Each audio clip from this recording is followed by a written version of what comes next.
YouTube, welcome back. Appreciate you being here with me. Happy Friday to you. Happy Friday to you. We made it. We made it again. It's been a long week. Hope you accomplished some goals this week, though.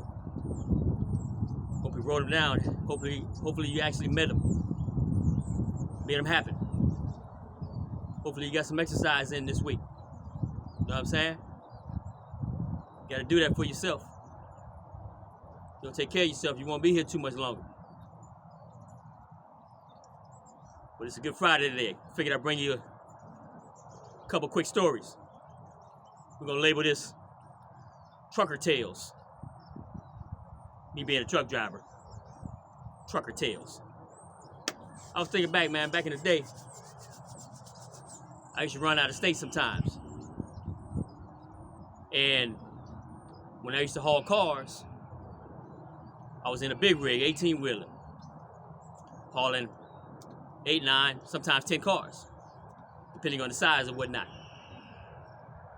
So there was an instance where I had to go from Northern California up there to Carson City, Nevada. Let me let this BART train roll by right quick.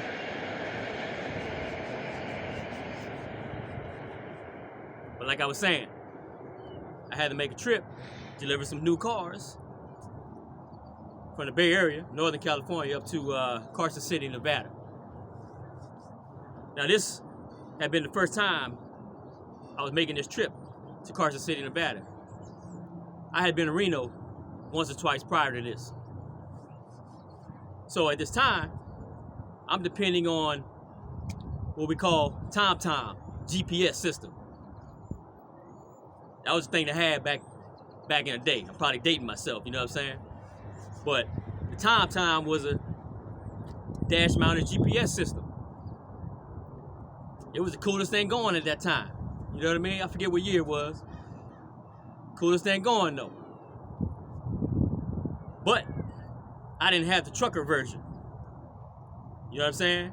There was an automotive version for regular little cars, and there was a truck driver version.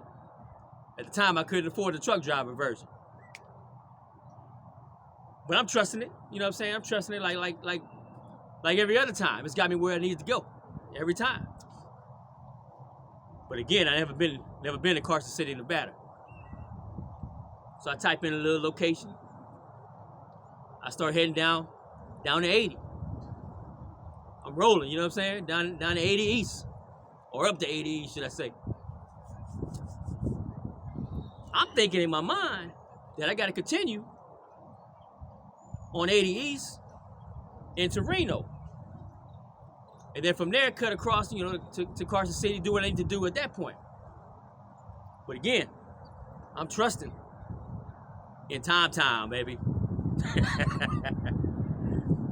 It was new. So it was new to the automotive industry. So put probably a little too much trust in it. So as I'm driving along, I'm right around Truckee, somewhere around there on the 80 East. It tells me to get off the 80 East. So, like a good truck driver, I get off 80 East. It's pointing me in the right direction, I'm thinking. So I get off on this little road, and this little road gets smaller and smaller. If I remember correctly, it took me off the 80 East, put me onto what they call the Highway 89. And then from Highway 89, it put me on to some other Highway 28. And to make a long story short, it put me on to the 50 at that point. But the story ain't about that. The story is how I got there, which is following TomTom. And I'm in the middle of the woods, heading to Lake Tahoe. Granted, keep in mind, I got a car hauler with 9 cars on, 8 or 9 cars at the time. I'm in the woods. The woods got low trees. That's a big problem for car haulers. But once I committed to getting off of Highway 80 East, There ain't no U-turns you can do. You got to go all the way through. So as I'm contemplating where I'm even at, I pull over. Put over in a little cutout on the side of the road. You know, those little cutouts where if you're on a 2-lane road and you got more than 6, 7 people behind you, you're supposed to hit this cutout. Allow all these people to go by. So I hit this cutout. This cutout was big enough for the car hauler. And then some, actually. Nice little cutout. When I pulled to the side, man, it was a nice view, man. I'm literally cliffside to Lake Tahoe. I ain't never been to Lake Tahoe. This lake was blue as I don't know what. There's the water in Hawaii, I'm assuming. But man, it was a beautiful sight. Regardless if it was beautiful or not, I shouldn't have been there though, in a car hauler. So I pulled over, contemplating what I'm gonna do. And how I'm gonna get out of this situation. So as some time went by, I noticed another little car had pulled ahead of me. So if I'm like this, he had pulled, you know, parallel in front of me. He might have been 10 yards ahead of me, ahead of the truck I was in. And I remember to this day, he had a blue Mustang convertible. Don't remember what year it was, but I knew it was a blue Mustang convertible. So I'm tripping like, okay, well, what this dude, what he doing? Why he gotta pull over where I'm at? You know what I'm saying? I'm over here by myself, minding my own business. So, it's daytime, daylight hours. But it's a little dark where I'm pulled over at because you got all the tree coverage. And I got this guy that just pulled up in front of me out of nowhere. So now I'm a little suspicious as to what he got going on. So I'm keeping an eye on him. I'm watching his every move, right? So he gets out of his car, slams his door, you know what I'm saying? He goes over to the cliff edge, starts peering at the lake. You know, like I said, it was a nice looking lake. Maybe that's what he came to do. Look at the lake. I don't know. So as he's looking at the lake, he turns around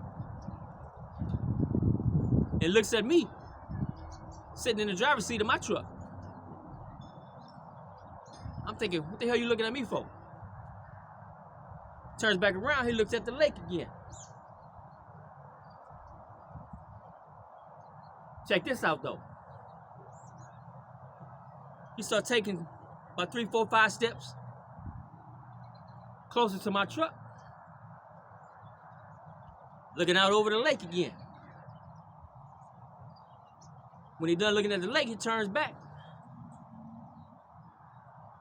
looks at me again, making eye contact with me because I'm watching him. Does this about 3, 4 times. Takes a couple more steps towards my truck, the front of my truck. All the while, he's pretending like he's observing the lake, admiring the lake. So I'm checking him out at this point, because now you're getting closer to me.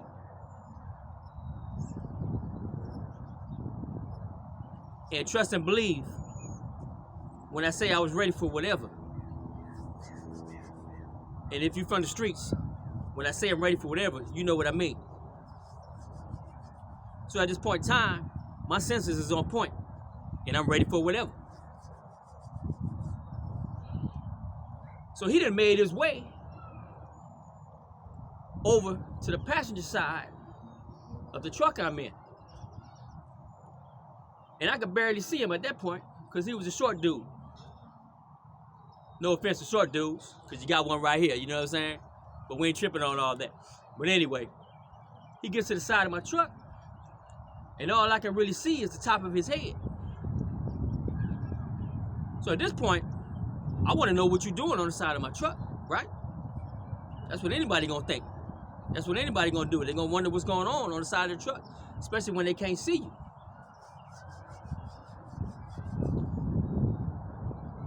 So I stood up a little bit on the driver's side of the truck, and I veered over. Now granted, my windows was up initially, but I need to confront him now. I need to find out what's going on. So I cracked the window down about 2-3 inches on the passenger side. I lean over to the passenger side.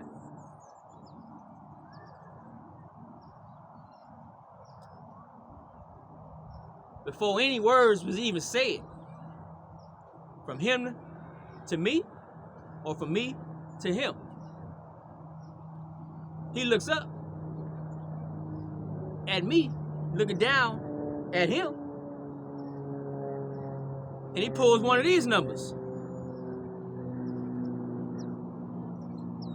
I said, hold up. Thinking to myself, I know I didn't just see what I just saw. Ain't no way I just saw what I just seen. So now I'm mean mugging dude, right? We making eye contact. The only thing between us is a glass window. So again, my window's cracked. My natural instinct was to tell this dude, man, you better get the hell up out of here. Right now, you better get the hell up out of here. So that's what I tell him. So I tell him, hey man. So he did the little gesture again, right?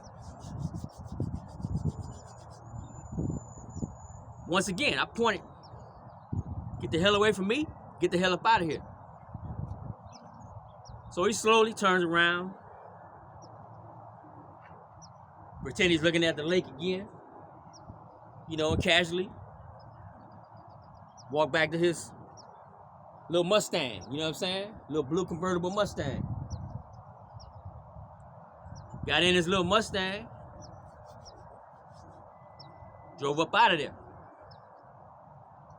Wasn't no issue. I started thinking, man, what was that all about, right? I'm like, man, why is this guy camping, or maybe he's hiking on the side of the mountain right next to Lake Tahoe, asking me for a toothbrush? Why a dude asking me for a toothbrush? Maybe he lost his toothbrush while he hiking or camping out here in the woods. Maybe he live out here in the woods. I don't know. For some reason, he needed a toothbrush. You know what I mean? Fortunately, I ain't had no toothbrush to give to him. But those are things you gotta look out for. You know what I'm saying? That's the only thing I could think of that he was in need of at that time, was a toothbrush. You know what I mean? Maybe he got the toothpaste, can't do nothing with it without the toothbrush. So he figured it'd be nice and come up to ask me if I had a toothbrush. It just so happens I didn't have one for him, you know what I'm saying? So you gotta watch out where you park at. You gotta watch out for people that might need a toothbrush from you. You know, people lose toothbrushes all the time. They lose toothbrushes all the time. You know what I mean? So carry a spare toothbrush. You never know when somebody might need to ask for one from you. But that's pretty trippy right there, man. You know what I'm saying? Being on the side of a mountain, in the darkness of the hill, ain't nothing out there but you and this character. You know what I mean? And something like that happens. That situation easily could have turned into something ugly. Because remember, I got 9 vehicles, brand new vehicles in tow. That's well over $150,000 worth of vehicles. worth of merchandise. Like I said, you got to be careful who you're trying to help out there. Somebody might walk up and need a toothbrush from you. You know what I mean? That's the motion. It's the motion of brushing your teeth, right?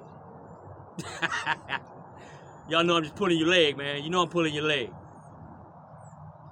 I just had to twist it up a little bit. But you gotta be careful out there. If you wanna be a truck driver, there's all type of situations you might run into. You never know. You never know. I got another quick one for you though. I had asked for a route to from the Bay Area to Texas at one point with a company I was working for. I said, hey man, you got any loads going out of Texas? And I was just a local driver in the Bay. They said, yeah, we can work out something. We got some cars coming up from Texas. I said, cool, line me up. The reason I wanted to go to Texas was because my oldest daughter lived out in Texas. So I arranged it where I could meet up with her, pick up the cars, get back out here. So I ended up going to Texas, right? Driving down there, I made some loads, some drops to LA and whatnot, some other stops. So I get down to Waco. That's where I ended up going, Waco, Texas. Not too much out there. Excuse me.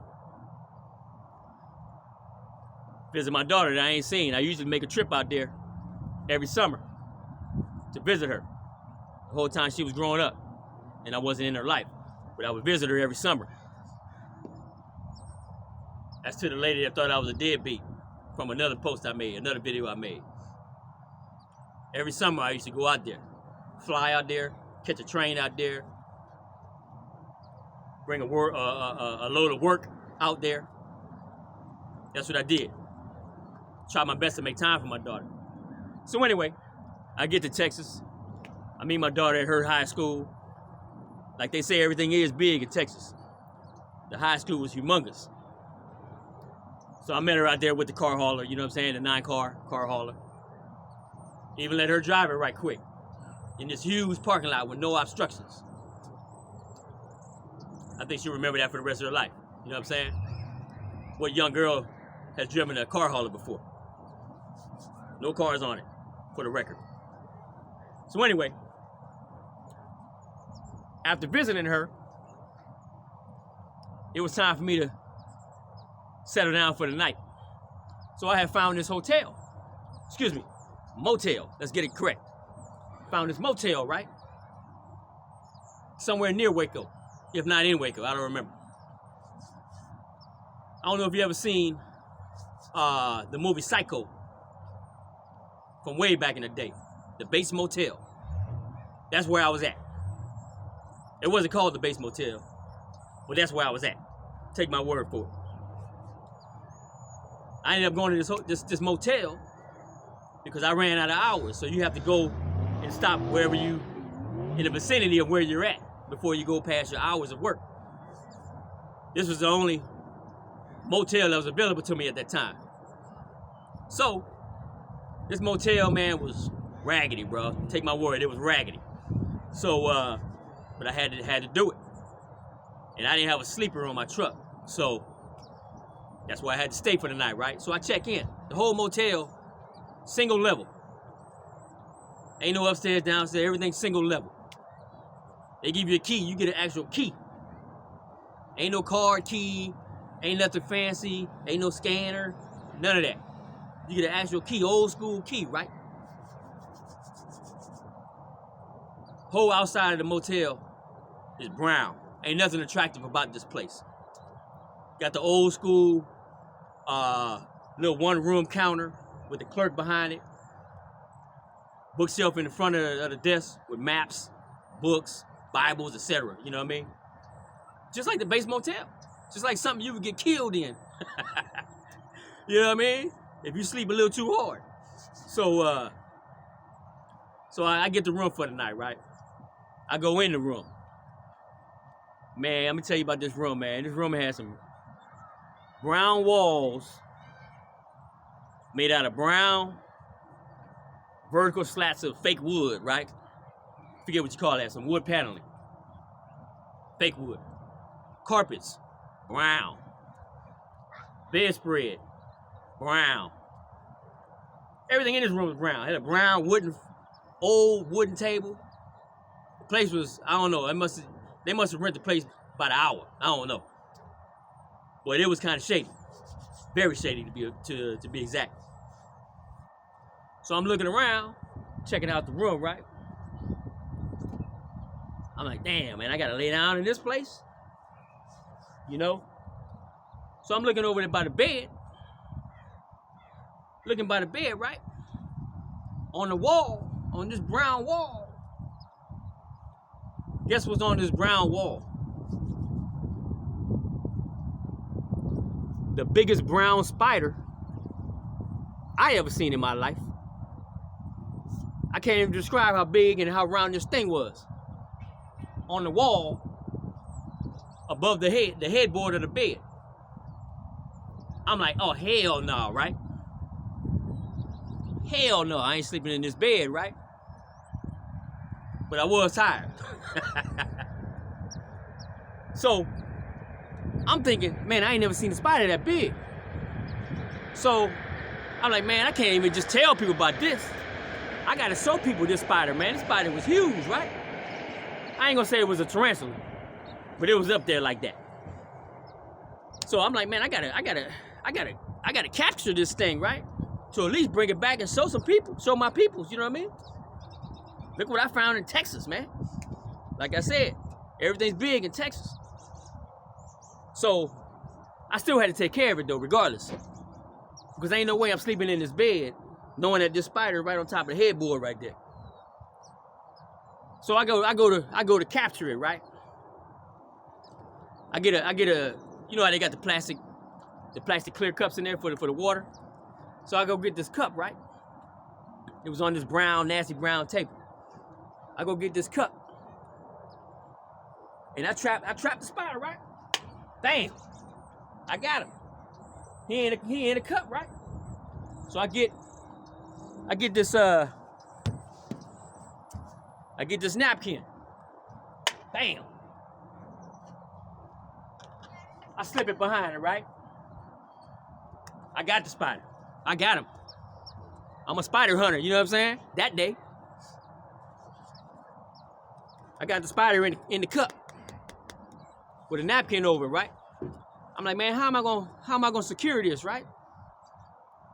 So I found a rubber band. Boom. I rubber band this thing up, right? I set it on the counter. Believe it or not, y'all, I had to get some sleep. In that trifling bed, I had to get some sleep. You know what I'm saying? I had a lot of driving to do. Make a long story short, go to sleep, get up. Spider's still in the cup. Grab all my things. Put the spider, along with all my other stuff, on the floorboard of the truck. Put the cup with the spider in it on the floorboard in its own little spot. I go finish my routine. I go pick up some cars somewhere in Texas, further down or further up, whatever it was, someplace else in Texas. I go pick up these cars, right? But on my way to get these cars, once again, I'm following Tom. Tom did me wrong again. Tom did me wrong again, right? Tom got me all in the neighborhoods, man, all in the hood with a car carrier. Luckily, I was empty. But I'm on roads that I could barely make the turn onto, messing around with Tom. Boom. I get out of situations, you know what I mean? Tom like you give you little shortcuts. When you can just go from straight point A, point B, and you're there, right? But they want to make you zigzag, thinking it's shortcuts. So I get to my destination, I load up these cars, and I start heading back. to the bay. Got a load of cars. Drop some cars in LA. When I hit LA and drop my cars off, right? Something told me, go ahead, check on that spider, man, in your truck, in your cab. Go on, check on him, you know what I mean? Take a look at him again, because I was fascinated by him. I don't mess with no big ass spiders, but I was fascinated by him. I go down to reach for the cup with the spider in it.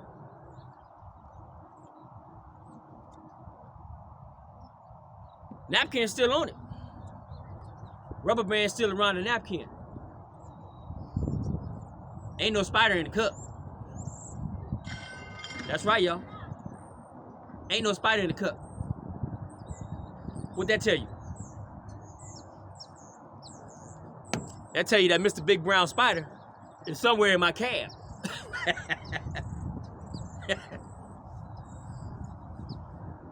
And I gotta roll with him from LA to the Bay.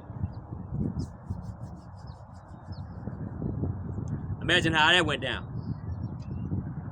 I'm looking all in this cab, underneath stuff, over stuff, around stuff. I can't find him. I can't find this Mr. Brown Spider, man. This big brown spider, I can't find him. So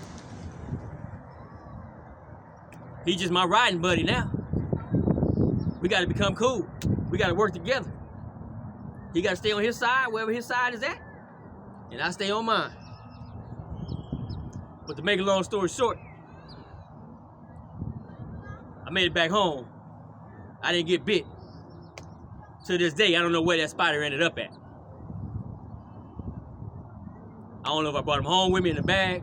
I don't know if he stayed in that truck for the next driver. I don't know. But that was a trip that always stayed in memory books right there. You know what I mean? Moral of the story is, don't try to capture a spider and take it for a ride with you. It ain't gonna pan out like you wanted to. Trust me on that. But like I said, if you're gonna be a truck driver, being a truck driver is exciting. You got your good moments, you got your bad moments, you got your memorable moments, you got your moments you want to forget for the rest of your life. You know what I'm saying? But it's a lot that comes into play as a truck driver. And you gotta be safe at all times. You gotta think safety at all times. You gotta be alert at all times. Because there's people out there that want to harm you. I remember an instance where a truck driver was parked on the side of the road, wherever and whenever. But he had his windows cracked. I guess it was hot out there, wherever he was at. Somebody rolled up on him and sprayed some type of solution through the crack of his windshield, or the crack of his window. Whatever it was, I don't know. But he never woke up.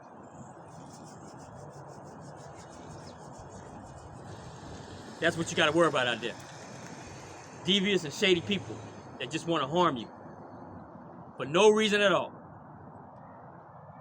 Somebody thought in their mind, you know what, I'm gonna spray this solution in this truck driver's cab while he's sleeping so he can just absorb all those fumes into his lungs and maybe he'll die.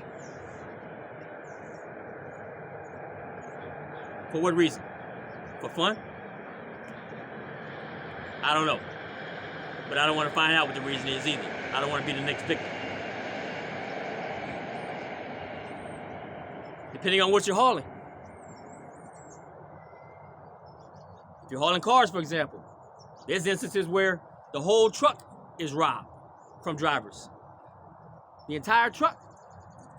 They'll pull you over at gunpoint. Bam. If they don't kill you, they're telling you to abort. And they're taking over. They're taking the whole load of whatever type of cars you got. That happens.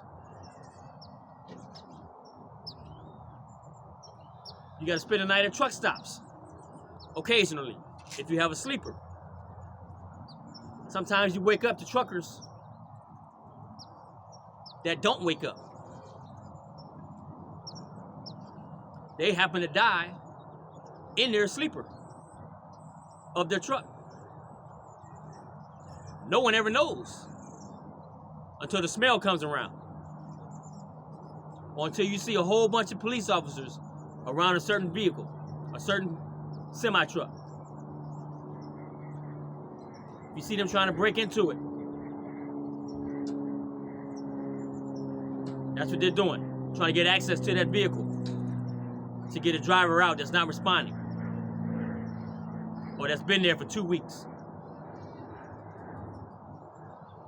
If your life is on the road, life continues to happen. So if it's your time, it's your time.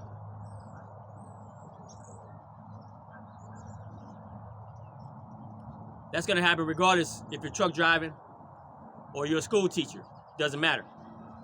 But those are the things you see out there on the road as a truck driver. So I don't want to make this too long. I just wanted to give you a couple of trucker tales to hopefully entertain you for this weekend. Maybe I'll have a few more later on down the road. If you enjoy them, give me a thumbs up. Tell me you enjoy it. Tell me where you watching the videos from. Give me some feedback. I'll talk back, don't trip. Enough said. Enjoy your weekend. Keep working on your mind and figuring out what you're going to do in life and get it done. This year is zooming by. It's already March.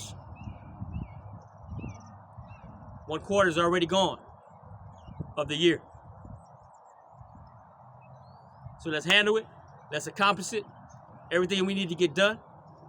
Let's report back to one another so I can keep you motivated, so you can keep me motivated.